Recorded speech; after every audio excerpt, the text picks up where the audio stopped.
Welcome to kaizen news అండి. దేశంలో ఆడపిల్లలకు భద్రత ఉంటుందా? అంటే మేము ఆడపిల్లలకి సంబంధించి చాలా రక్షణ తీసుకుంటున్నాము అని అంటున్నారు. మరి ఎలాంటి రక్షణ ఉంది? ఎవరికి రక్షణ ఉంది?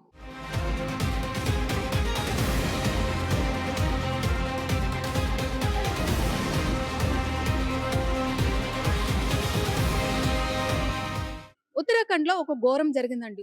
రుద్రపూర్‌లో ఏంటిదంటే ఒక 19 ఏళ్ల యువతిని ఆమె బైక్ మీద వస్తుంటే ఈ విషయాలన్నీ మనకి అంటే ఆ యువతికి సంబంధించిన విషయాలేమి పోలీసులు వెల్లడించలేదు. ఎందుకంటే బాధితురాలికి సంబంధించిన వివరాలేమి బయట పెట్టరు కాబట్టి. ఆమె బైక్ మీద వెళ్తున్నప్పుడు ముగ్గురు దుండగులు వెంబడించి ఎవరైతే ముగ్గురు బైక్ మీద వస్తున్నారో ఆ ముగ్గురు కూడా ఆమెను వెంబడించి, ఆమెను కత్తితో బెదిరించి ఏదైతే పక్కన ఒక అడవి ప్రాంతం ఉందో ఆ ప్రాంతంలోకి తీసుకెళ్ళి గ్యాంగ్ రేప్ అనేది చేసిర్రనమాట. ఎంత దారుణం అండి.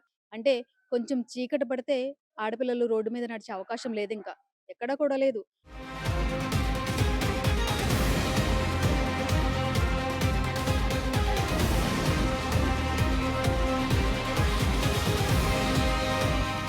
ఇప్పుడు ఉత్తరాఖండ్‌లో ఉన్న ప్రభుత్వం ఎవరిదండి? ఓన్లీ ఉత్తరాఖండే కాకుండా ప్రతి రాష్ట్రంలోనూ కూడా మేము ఆడపిల్లలకి రక్షణకు సంబంధించి చర్యలు తీసుకుంటున్నామన్నారు. మోదీ గారు అంటున్నారు స్వయంగా బేటీ బచావో, బేటీ పడావో అంటున్నారు. ఎక్కడుందండి బేటీ బచావో, బేటీ పడావో? సో, ఈ తర్వాత ఏమైందంటే ఈ ముగ్గురు గ్యాంగ్ రేప్ చేసిన తర్వాత యువతి ఫిర్యాదు చేసింది. ఫిర్యాదు చేసిన తర్వాత ఈ ఇష్యూ అంతా ఎప్పుడు జరిగిందంటే శనివారం రాత్రి జరిగిందన్నట్టు.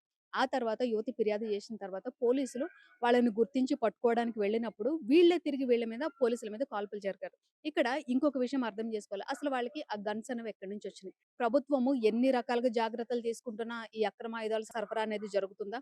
సో, ఎవరైతే ఈ ముగ్గురు పర్సన్స్ అని చెప్పాను కదండీ! రేప్ చేసిన వాళ్ళు వాళ్ళ నేమ్స్ చూస్తే గనక గుర్బాజ్ సింగ్, జోగా సింగ్, రవీందర్ సింగ్. సో, వీళ్ళలో మెయిన్ క్యాండిడేట్ ఎవడ్రా అంటే గుర్బాజ్ సింగ్ అన్నట్టు. వీడే అసలు పాత్రధారి అన్నట్టు. సో, ఇలాంటి వాడికి కోసి కారం పెట్టినా తప్పులేదన్నట్టు.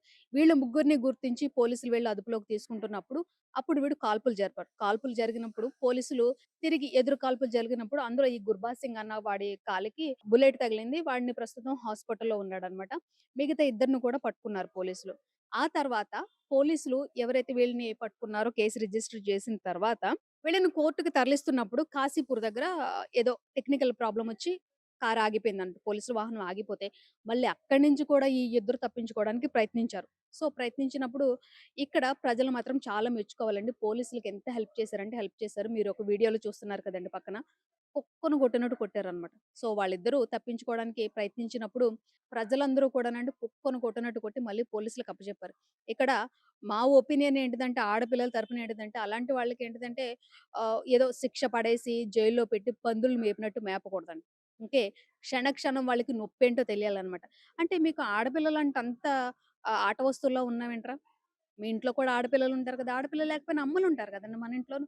మరి ఎదుటి వాళ్ళ ఇంటి ఆడపిల్లల్ని మీరెందుకు ఒక చెల్లెలా, అక్కలాగా చూడలేకపోతున్నారు? సో, ఇదే జరుగుతుందండి.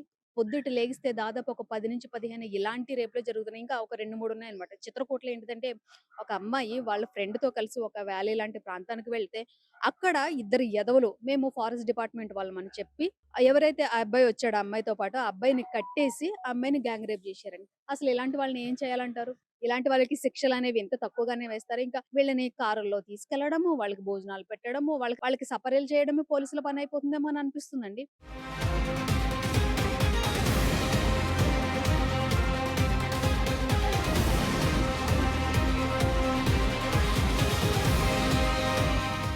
సో, వీళ్ళని కొట్టడం మాత్రం చూస్తేనండి మామూలుగా కొట్టలేదండి అసలు.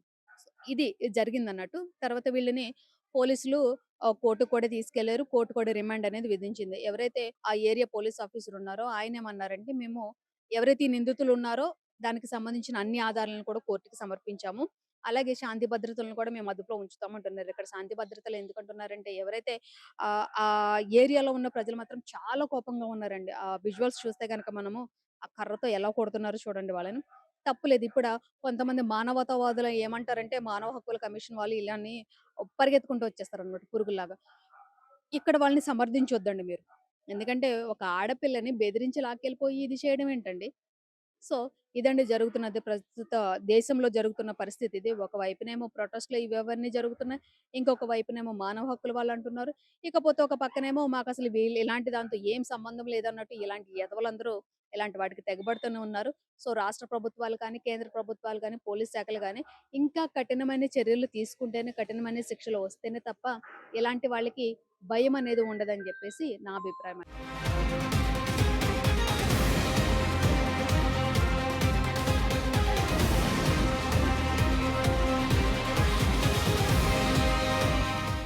వెల్కమ్ టు కైజన్ న్యూస్ అండి.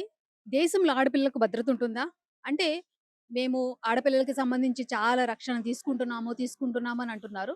మరి ఎలాంటి రక్షణ ఉంది? ఎవరికి రక్షణ ఉంది?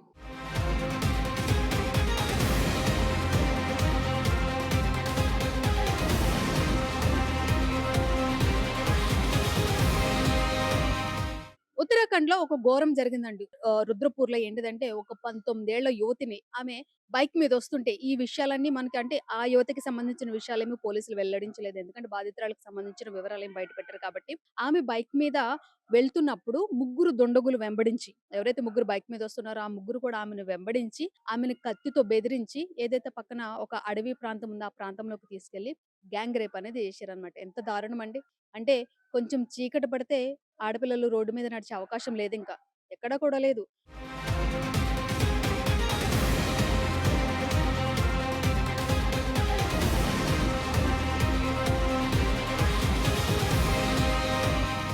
ఇప్పుడు ఉత్తరాఖండ్‌లో ఉన్న ప్రభుత్వం ఎవరిదండి? ఓన్లీ ఉత్తరాఖండే కాకుండా ప్రతి రాష్ట్రంలోనూ కూడా మేము ఆడపిల్లలకి రక్షణకు సంబంధించి చర్యలు తీసుకుంటున్నామన్నారు. మోదీ గారు అంటున్నారు స్వయంగా బేటీ బచావో, బేటీ పడావో అంటున్నారు. ఎక్కడుందండి బేటీ బచావో, బేటీ పడావో? సో, ఈ తర్వాత ఏమైందంటే ఈ ముగ్గురు గ్యాంగ్ రేప్ చేసిన తర్వాత యువతి ఫిర్యాదు చేసింది. ఫిర్యాదు చేసిన తర్వాత ఈ ఇష్యూ అంతా ఎప్పుడు జరిగిందంటే శనివారం రాత్రి జరిగిందన్నట్టు. ఆ తర్వాత యువతి ఫిర్యాదు చేసిన తర్వాత పోలీసులు వాళ్ళని గుర్తించి పట్టుకోవడానికి వెళ్ళినప్పుడు వీళ్ళే తిరిగి వీళ్ళ మీద పోలీసుల మీద కాల్పులు జరిపారు. ఇక్కడ ఇంకొక విషయం అర్థం చేసుకోవాలి. అసలు వాళ్ళకి ఆ గన్స్ అనేవి ఎక్కడి నుంచి వచ్చినాయి? ప్రభుత్వము ఎన్ని రకాలుగా జాగ్రత్తలు తీసుకుంటున్నా ఈ అక్రమ ఆయుధాల సరఫరా అనేది జరుగుతుందా? సో, ఎవరైతే ఈ ముగ్గురు పర్సన్స్ అని చెప్పాను కదండీ! రేప్ చేసిన వాళ్ళు వాళ్ళ నేమ్స్ చూస్తే గనక గుర్బాజ్ సింగ్, జోగా సింగ్, రవీందర్ సింగ్. సో, వీళ్ళలో మెయిన్ క్యాండిడేట్ ఎవడ్రా అంటే గుర్బాజ్ సింగ్ అన్నట్టు. వీడే అసలు పాత్రధారి అన్నట్టు. సో, ఇలాంటి వాడికి కోసి కారం పెట్టినా తప్పులేదన్నట్టు. వీళ్ళ ముగ్గురిని గుర్తించి పోలీసులు వెళ్లి అదుపులోకి తీసుకుంటున్నప్పుడు అప్పుడు వీడు కాల్పులు జరిపాడు. కాల్పులు జరిగినప్పుడు పోలీసులు తిరిగి ఎదురు కాల్పులు జరిగినప్పుడు అందులో ఈ గుర్బాజ్ సింగ్ అన్న వాడి కాలికి బుల్లెట్ తగిలింది. వాడిని ప్రస్తుతం హాస్పిటల్‌లో ఉన్నాడన్నమాట. మిగతా ఇద్దరిని కూడా పట్టుకున్నారు పోలీసులు. ఆ తర్వాత పోలీసులు ఎవరైతే వీళ్ళని పట్టుకున్నారో కేసు రిజిస్టర్ చేసిన తర్వాత వీళ్ళని కోర్ట్‌కి తరలిస్తున్నప్పుడు కాశీపూర్ దగ్గర ఏదో టెక్నికల్ ప్రాబ్లమ్ వచ్చి కారు ఆగిపోయిందంట. పోలీసుల వాహనం ఆగిపోతే మళ్ళీ అక్కడి నుంచి కూడా ఈ ఇద్దరు తప్పించుకోవడానికి ప్రయత్నించారు. సో, ప్రయత్నించినప్పుడు ఇక్కడ ప్రజలు మాత్రం చాలా మెచ్చుకోవాలండి. పోలీసులకి ఎంత హెల్ప్ చేశారంటే హెల్ప్ చేశారు. మీరు ఒక వీడియోలో చూస్తున్నారు కదండీ పక్కన. కుక్కను కొట్టినట్టు కొట్టారనమాట. సో, వాళ్ళిద్దరూ తప్పించుకోవడానికి ప్రయత్నించినప్పుడు ప్రజలందరూ కూడానండి కుక్కను కొట్టినట్టు కొట్టి మళ్ళీ పోలీసులకు అప్పజెప్పారు. ఇక్కడ మా ఒపీనియన్ ఏంటిదంటే ఆడపిల్లల తరపున ఏంటిదంటే అలాంటి వాళ్ళకేంటిదంటే ఏదో శిక్ష పడేసి జైల్లో పెట్టి పందులు మేపినట్టు మేపకూడదండి. ఓకే. క్షణ క్షణం వాళ్ళకి నొప్పేంటో తెలియాలనమాట. అంటే మీకు ఆడపిల్లలంటే అంత ఆట వస్తువుల్లా ఉన్నావేంట్రా? మీ ఇంట్లో కూడా ఆడపిల్లలుంటారు కదా! ఆడపిల్లలు లేకపోయినా అమ్మలుంటారు కదండీ మన ఇంట్లోను. మరి ఎదుటి వాళ్ళ ఇంటి ఆడపిల్లల్ని మీరెందుకు ఒక చెల్లెలా, అక్కలాగా చూడలేకపోతున్నారు? సో, ఇదే జరుగుతుందండి. పొద్దుట లెగిస్తే దాదాపు ఒక 10-15 ఇలాంటి రేపులే జరుగుతున్నాయి. ఇంకా ఒక 2, 3 ఉన్నాయన్నమాట. చిత్రకూటలో ఏంటిదంటే, ఒక అమ్మాయి వాళ్ళ ఫ్రెండ్‌తో కలిసి ఒక వ్యాలీ లాంటి ప్రాంతానికి వెళ్తే, అక్కడ ఇద్దరు ఎదవలు మేము ఫారెస్ట్ డిపార్ట్‌మెంట్ వాళ్ళమని చెప్పి, ఎవరైతే ఆ అబ్బాయి వచ్చాడో ఆ అమ్మాయితో పాటు, ఆ అబ్బాయిని కట్టేసి, ఆ అమ్మాయిని గ్యాంగ్ రేప్ చేశారండి. అసలు ఇలాంటి వాళ్ళని ఏం చేయాలంటారు? ఇలాంటి వాళ్ళకి శిక్షలనేవి ఇంత తక్కువగానే వేస్తారు. ఇంకా వీళ్ళని కారుల్లో తీసుకెళ్లడము, వాళ్ళకి భోజనాలు పెట్టడము, వాళ్ళకి వాళ్ళకి సపర్యలు చేయడమే పోలీసుల పనయిపోతుందేమో అని అనిపిస్తుందండి.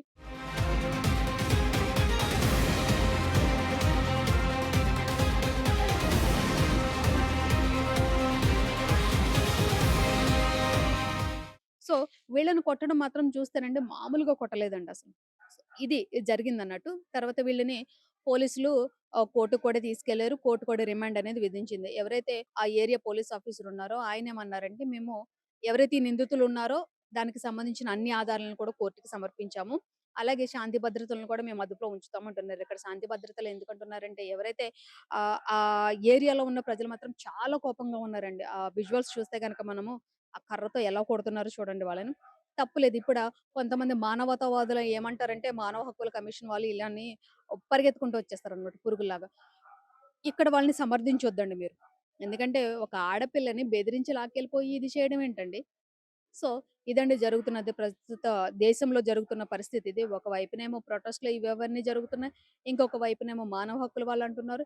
ఇకపోతే ఒక పక్కనేమో మాకసలు వీళ్ళు ఇలాంటి దాంతో ఏం సంబంధం లేదన్నట్టు ఇలాంటి ఎదవలందరూ ఇలాంటి వాటికి తెగబడుతూనే ఉన్నారు. సో, రాష్ట్ర ప్రభుత్వాలు కానీ, కేంద్ర ప్రభుత్వాలు గానీ, పోలీస్ శాఖలు గానీ ఇంకా కఠినమైన చర్యలు తీసుకుంటేనే, కఠినమైన శిక్షలు వస్తేనే తప్ప ఇలాంటి వాళ్ళకి భయమనేది ఉండదని జెప్పేసి నా అభిప్రాయం.